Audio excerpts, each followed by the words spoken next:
الرحمن الرحیم۔ السلام علیکم زینب ٹی وی کے ناظرین، آج کے درس حدیث میں خوش آمدید۔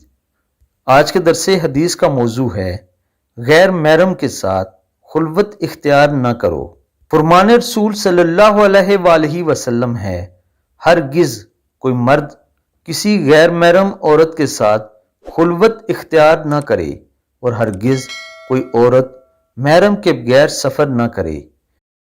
رضی اللہ تعالیٰ عنہ نے کھڑے ہو کر عرض کیا اور کہا، یا رسول اللہ صلی اللہ علیہ وآلہ وسلم، میرا نام فلاں غزوہ میں لکھا گیا ہے اور میری بیوی حج کرنے کے لیے نکلی ہے۔ تو آپ صلی اللہ علیہ وآلہ وسلم نے ارشاد فرمایا، تو جا اور اپنی بیوی کے ساتھ مل کر حج کر۔ صحیح بخاری اور صحیح مسلم دونوں میں یہ حدیث موجود ہے۔ ناظرین اکرام، نبی اکرم صلی اللہ علیہ وآلہ وسلم نے غیر محرم کے ساتھ خلوت اختیار کرنے میں 1400 سال پہلے منع فرمایا ہے، اور لوگ اس کے باوجود باز نہیں آتے، وہ دنیا میں بھی ذلیل ہوتے ہیں اور آخرت میں بھی ذلیل ہوں گے۔ اللہ تعالیٰ سے دعا ہے اللہ تعالیٰ ہم سب کو ایسے برے کاموں سے محفوظ فرمائے اور ہمارے گناہ معاف فرمائے، آمین ثم آمین۔